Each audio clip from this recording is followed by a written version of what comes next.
Hello, and welcome to Recall This Book, the Children's Hour edition with world-famous book historian Leah Price. Hello, Leah. I'm one of your hosts, John Plotz, and I am virtually flanked today by the other intrepid anthropologist and children's book writer herself, Elizabeth Ferry. Hey, Elizabeth. Hello. Hi. So, what was your favorite book as a child? What was your favorite book to read to your own children? And looking back at those books, do you think about the story or the pictures or what? Maybe, especially if you answered Pat the Bunny or What Do People Do All Day, you actually think about the actual object that you held in your hands. So exploring that nexus of story and substance, the text and the art object, there's, I think, no better guide, no better Virgil than my wonderful, beloved friend, Leah Price. Leah was for many years an English professor at Harvard. She's a founder and director of the Rutgers Initiative for the Book and an English professor there. She tweets actively at What Price. That's at What Price. And Leah at What Price. Yeah, Leah at What Price. Oh, sorry, right. Leah at What Price. Thanks, Leah. And her most recent book is What We Talk About When We Talk About Books. So the way we imagined beginning this conversation is for each of us to begin by talking about one of our favorite children's books, and then tossing questions at one another about how those books compare with one another in an effort to kind of get at the magical platonic mystery of the children's book. And so that's what we're going to do. And then, as always, we will end with recallable books. And so can I just throw the floor open to you, Leah, and ask you what book you wanted to start talking about? So I wondered whether we could start talking about a book that is both one of my favorites and one of my child's favorites. It's a slim volume by an American author, Patrick McDonnell, called A Perfectly Messed Up Story. And although the audio format doesn't really give much scope for showing you the cover of this book, if I were to describe it, I would say that the typography of the book emphasizes the fact that the first two letters of messed coincide with the only two letters of the first person pronoun, me.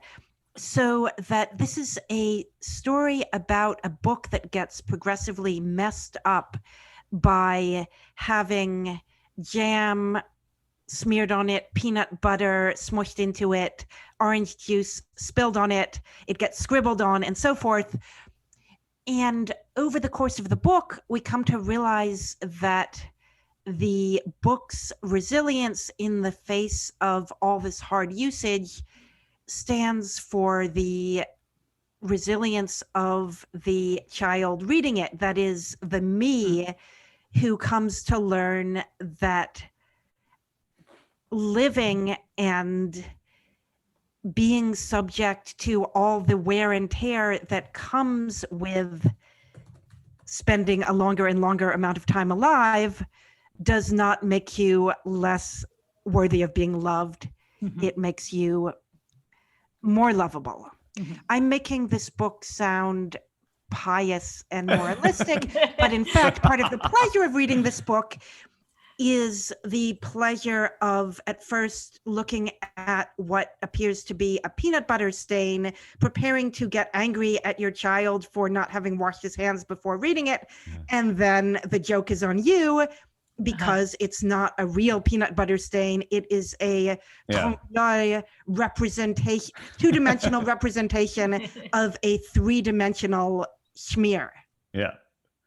So Leah, as a book historian, isn't that like the category of association copy on some level? Like, in other words, those books that are valued not because of the objective fact of the words on the page, but the subjective fact of like the traces of original owners that attach to them? Is that? Yes and no, because what is called an association copy is indeed usually a copy that is more valuable because of something that a famous person has written in its pages, whether that's just a previous owner's autograph, Mhm. on the front face down, or whether it's abundant annotations in the margins of the book. But here, of course, we're not dealing with words. We're not even dealing with underlinings or doodlings. We're dealing with marks made by food Yeah. rather than marks made by pens or pencils. And so in a way, we're also dealing with It's a, a violation it's a of the big library disassociation. taboo. Yeah. It's a Mhm. disassociation copy. Yeah. Yeah, Well, it's that's a joke interesting. about the life of the book as a material object too, right? Yeah. Because it's you believe that it's because of its being bouncing around in the world, but actually those marks are straight from the publisher. Exactly. So in that way, maybe following up on John's point about an association copy, maybe this is a pseudo association copy. It's the equivalent of the Yeah. book whose spine a student cracks before bringing it to class to make it look as if the book has been Mhm. Yep. read. I've heard, and I also think that there's kind of two ways that people materially interact with books. There's the people who, or two kinds of people maybe. There's the people who insist on the book being well cared for, and that your evidence of loving a book is that it isn't messed up, right? And then there are the people whose evidence of loving a book is that it is messed up. So it's not even. And those people It's are kind called of- children. And those, right, exactly. I got in big trouble once for having a glass of water on a book, Yeah. you know, and told that I was not sufficiently caring about the value, not the monetary value of the book, but the book value of it. I believe the book was How Much Is That in Dollars by Art Bookwald.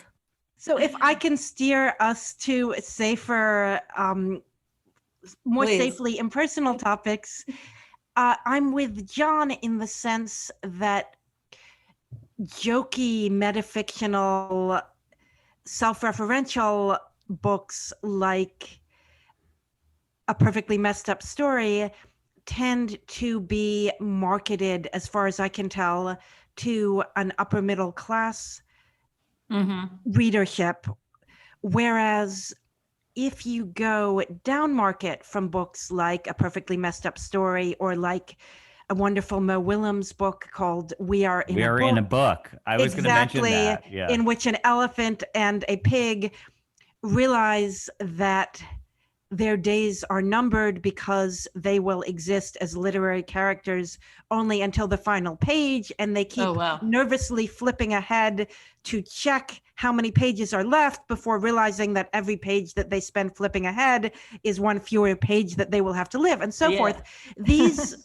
These artsy, pomo, metafictional books are quite different from a genre of book that you can find often self-published in droves, called things like Manners with a Library Book, or How to Take Care of Your Books, in which the child is told very straight, without any of this wink, wink, nudge, nudge self-referentiality,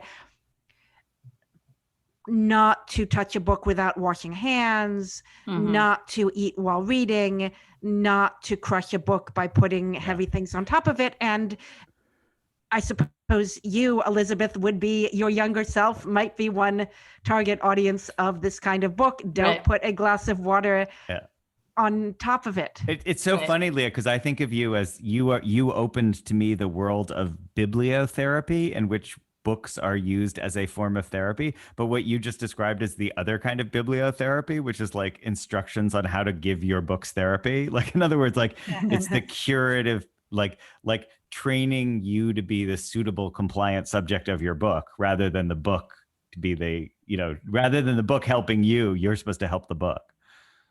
Yes, you are supposed to take care of the book, but you are not supposed to take care of the book by mending it. These books don't tell you how to repair a rip with Scotch tape. I think they're more about distance, boundaries.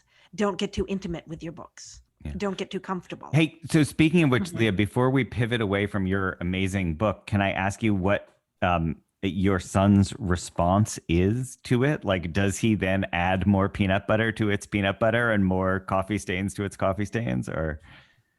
I wish he were that enterprising, but he seems to prefer having his biblioclasm done for him. So what lesson do you draw from that?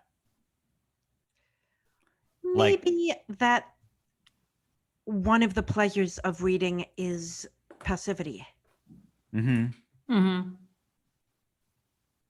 Yeah. That's interesting, actually, about little kids too. Like, there's the kind of reading where there's this sort of pleasure of having the parent read the same thing over and over again, and there's a kind of passive dimension to that, right? And then there's also the pleasure of, I mean, the sort of material example I'm also thinking of is the Very Hungry Caterpillar, right? There's the pleasure of like sticking your finger through the holes and feeling the edges and all of those things. Pat the Bunny also, yeah. Pat the Bunny, yeah. But which does not stand the test of time, I think. But you don't? I don't. No. Well, since the central characters are named after my parents, so I've always found them incredibly endearing. Okay. But I didn't mean anything personal by it. Endearing and creepy at the same time. But but actually, I was thinking about a different kind of book in terms of that, the sanctity of the passivity of reading, which is, do you guys know the book 10 Minutes Till Bedtime? Which is, it's just a slow countdown of all of these little creatures getting ready to go to bed. Elizabeth, it doesn't ring a bell. But no. So when my mother read it to her various grandkids, so my kids and nieces and nephews, we always called it 10 hours till bedtime, because each page, she would launch into a long narrative disquisition about what every character was doing on that page. And so it became, so it was, I don't know if that's passive or active. I mean, like, the listening experience for our kids was two different things at once. Like, there was the formal ritual of, oh yeah, now they're taking a bath, now they're putting on their PJs. But then there was also the endless variation of like, oh, well, which of those little characters is she going to follow down the bathtub spout tonight? Right. My kids always preferred to be read a book than to be told a story, I think. How about you guys? That's interesting. I mean, maybe that just speaks to... Almost always, yeah. Yeah. Almost always, yeah. Yeah. There were a couple of moments where I got the story right, and I mean the story genre right, and that went well, but yeah, not always. When my child wanted to be told a story, initially he would say, "Read it." Maybe I'll use that as occasion to talk about my book really quick. I went looking for it on the shelves today, and I found Madeline. I found Wanda Gag. I found Curious George, but the book I was looking for is Maurice Sendak, Where the Wild Things Are. And the thing I was going to say about that is that it's a book about, in a way, it is about delightful passivity, because it's about, if you guys remember, it's that he roars his terrible roar. He gets sent off to the land where the wild things are because he won't behave. Max makes a terrible rumpus and gets sent off to where the wild things are. And it's about the possibility of the journey to the land of the wild things. And then when you get sleepy and homesick and you can go back, your dinner is waiting for you, and it was still warm at the end. So in other words, it begins and ends in the same place, which is basically the bedroom or the nursery or something. And then the adventure happens in between. So Leah, I really love that you picked a book in which the materiality comes through on the Trompe-l'oeil effect. And then I feel like one opposite of that, along one axis, an antithesis of that, would be the way that Where the Wild Things Are offers you a space that is just completely envisioned as dream and suspension, so that when you come back, you resume your regular life right where you were at the moment that you started this fantastic adventure to Wild Thing Land. Right. So the parenthesis gets closed, although even there, you probably remember that the opening scene in which Max is earning the epithet of Wild Thing, Yeah. one of the reasons for his being sent to bed without supper involves his standing on top of a stack of books. You know, I'm teaching this fantasy class this year, and I feel like the perennial this class the question my students want to return to over and over again is like, well, let's say you leave this world and head off into this other world. What exactly is it you're heading off into? Like, what do you have? Like, Right. can it be, you know, can it be genuinely other?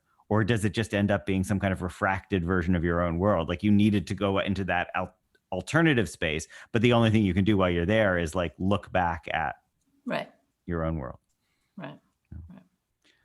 Like the book you mentioned, Leah, We Are in a Book, which I totally love.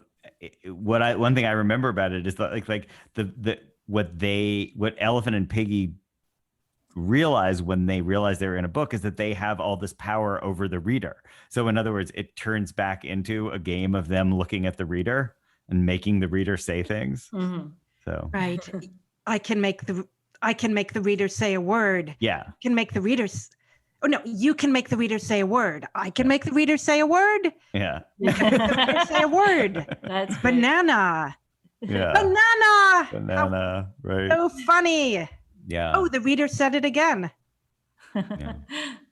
Yeah, so maybe that takes us back to the question of the power of being read aloud too. Usually, say in a political context, we think of the person who is speaking as powerful, the demagogue talking through the megaphone and the powerless people standing there listening. But that power dynamic may be reversed when the readee is demanding the labor of the reader. Right. Right. Yeah. Hey, Elizabeth, tell us about your book. Well, so I had started with a different book, but now that we got into the conversation, I wanted to introduce The Disappearing Alphabet by Richard Wilbur, because it's sort of a different take on the materiality of the book, or the materiality of words, or the relationship between the letters of words and the meaning, I guess. So it's an alphabet book, and so it has 26 chapters. And I'll just read the first chapter. The premise is that letters might disappear and then the world would be changed. So what if there were no letter A? Cows would eat hay instead of hay. What's hay? It's an unheard of diet, and cows are happy not to try it. That's very good. So how does that fit into our question of books as objects? And yeah. If we're thinking about adults reading books marketed or addressed to children, it seems striking that for most of the 20th century, the concern was about children or teenagers reading books that were only suitable for adults. And this was not specific to the book industry. It was also a big question in the movie industry. Yeah. That's how we have movie ratings. Yeah. But sometime around the turn of the millennium, the concern seemed to shift to moral panic about adults regressing by reading books marketed to children. So is the worry about speeding up sexual maturity, or is the worry about turning back the clock on what we now call adulting through the mainstreaming of young adult literature? Yeah. That's a great question. I don't know. I didn't know that was a moral panic. I mean, I definitely know there's, moral panic around what people are reading or whether they're reading or so on. But I didn't know there was one about you're not supposed to read young adult books if you're an adult, because then you're too immature, or you're not reading at a high enough level or something like that. It seems to have taken the baton over from the fear of chick lit. Right. Don't read like a woman, don't read like a child. Right. Yeah. Which is a descendant of the disdain towards novels as a whole, right, from the 19th century. Well, so here's an interesting demographic thing from my fantasy class, which is only 32 students, so it's a small sample size, but that they are not at all worried, predictably, since they're in a fantasy class, they're not worried about having juvenile tastes, but they react incredibly strongly against Narnia. And I think that the reaction against Narnia is a reaction against an adult idea being packaged deceptively inside a childhood frame. In other words, what they are resenting there is the allegorical Christian message, which is, it's not particularly subtle, and I'm not sure it's meant to be subtle, but they take it as it's almost like a viral contagion. Like they resent the fact that it contains an adult conception of Christianity, like packaged in an animal fable. Mm-hmm. So I don't know how that fits into your paradigm, Leah, because it's like they're not worried about its juvenile quality. What they're worried about is its deceptively adult core, Do they feel insulted by manipulated? Manipulated. So we're back to the question of power and agency. Leah, you teach about quixotism, which is maybe another version of what we're talking about here, right? I mean, which is that is quixotism understood as the capacity to cast yourself into imaginary worlds as if they were real, which is a child reader is just what you do. I mean, that's where the Wild Things Are is about. But then if you think about Don Quixote, or you think about like the female Quixote, which I think you recommended to me, Leah, it's about being an adult who nonetheless imagines those worlds have reality. Right. Well, that's why Quixote is a ludicrous figure, right? And yet oh so lovable. And yet oh so poignant. Yes. Poignant. Yeah. Okay, Leah, you cast the deciding vote. Is he poignant or is he lovable? I think that gets back to Elizabeth's point earlier about novel reading having originally been the suspect activity. Is identifying with a literary character a sign of virtuous imagination, or is it a sign of craziness, laziness, pick your vice? Yeah. Well, I wish we could answer that one. That sounds like a really good time to pivot to recallable books. And dear listeners, you'll remember this is the moment where we say to you, if you enjoyed the conversation today and you want, to sort of continue on at the same vector, here are some books you might want to look at. So Leah, do you want to start us off? An oldie but goodie, The Child That Books Built by Frances Spufford. This is a book that John and I have swooned over together in many different conversations. It's here I will say poignant rather than ludicrous account of the author's childhood through an account of his childhood reading, and it's lent added poignancy by the fact that, for me, it's made more poignant by the fact that before I had ever heard of Frances Spufford, I had read and seen in many bibliographies of academic monographs research by a historian named Margaret Spufford, one of the pioneering experts on early modern popular literacy, and only a couple of hundred pages into Spufford's autobiographical essay did the penny drop, and did I realize that the mother who flitted in and out of the pages of his book was Margaret Spufford. So it's an extraordinarily unsentimental and yet I think deeply touching analysis of a family Mm. through the medium of recalling books, as it Mhm. were. Mm, Recall this Yeah. book. Nice one. Thanks, So Leah. That's that would be great. mine. Cool. Hey, Elizabeth, do you have one? Yeah. So it's picking up on part of our conversation about the relationship between the sort of ordinary life around children and fantasy. And it's the book by E. Nesbit called The Railway Children, Oh, which God. is actually one of her. Yeah, you're gonna have to explain that in a second.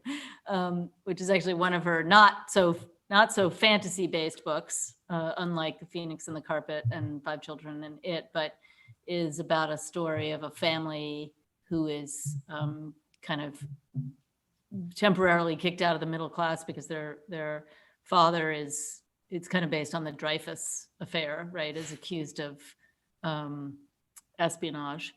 And but they sort of weave this elaborate story, and then at the end of the book, the story kind of becomes aligns itself with what's happening in their real life, and which I find very satisfying and lovable and poignant. I'm going like full naive. I'm going to recommend Millions of Cats by Wanda Gag, just because I think Wanda Gag had a very short career as a children's book writer. She wrote something called The Funny Thing. She wrote a few other books, but Millions of Cats seems to me to be a perfect children's book. And it was one that it was read aloud to me. Now that I look back on it, it has this creepy Malthusian message because it's about how all of these millions of cats are going to overpopulate the earth. But fortunately, they kill each other off, leaving just one beautiful and little eat each frightened. other, don't they? What? Don't they? Yeah, but eat it's not really described how they eat each other, but they do. It's a little bit like The Road or something. It's the road for cats. And then Road for the 4 to 5 year olds.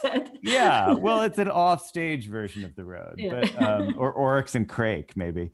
But the result of it is a single little frightened kitten that you can bring home to be plump and sit in your own backyard. And as a kid with one small frightened cat, I loved this book so much. And looking back at it, it still just has this totally naive power over me, which I do. I mean, I do worry about, like, critically, I won't say reappropriating children's books, but I worry that, like, returning to them as an adult, even just talking about them, is sometimes to ruin that feeling. So I kind of want the ability to talk about them, and yet I want the feeling to sit off in its own place. And for me, Wanda Gag is one of those writers who can do that. So. I know what you mean. Well, Leah, thank you so much. You've given us so much to think about. And as often happens, you've revealed the fault lines in Elizabeth's view of the world and my view of the world, and I appreciate that revelation. Yep.